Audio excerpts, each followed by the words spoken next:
It's kind of ironic what's just happened.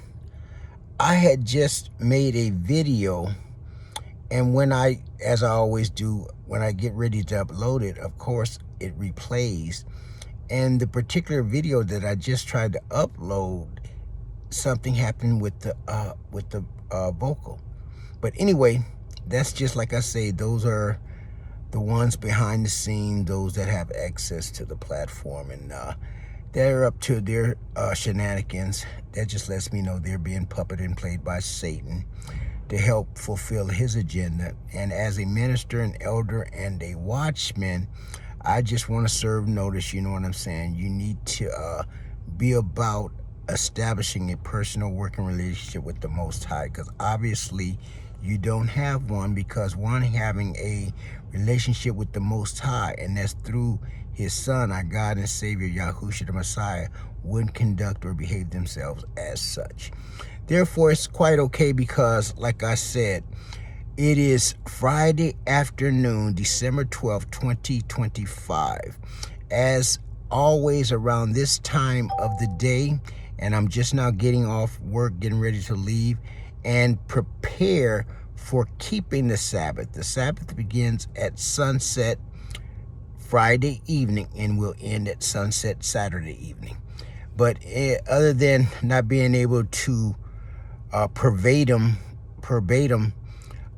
state just what I had on the last video, it's just that, you know, it is a prerequisite for one to keep the 10 Commandments as to be able to enter into the Father's kingdom at the end of their flesh and blood existence. Whereas paying one's tithes is a much needed requirement, and that is because the Most High will not and does not force us to do anything. We have free will, we have a choice.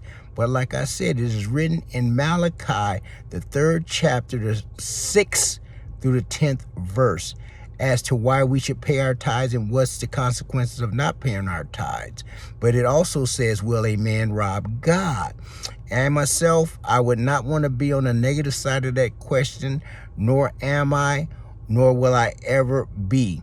Because I said, being a faithful tither, since I began faithfully tithing, what I do as a minister, an elder, and a watchman, having a ministry, I set up a separate account apart from all my other financial dealings that I pay my tithes into. So that is something that anyone that has reservations or don't want to buy into that stigma of how it's been said, how some ministers over churches do with the tithes and money paid into it.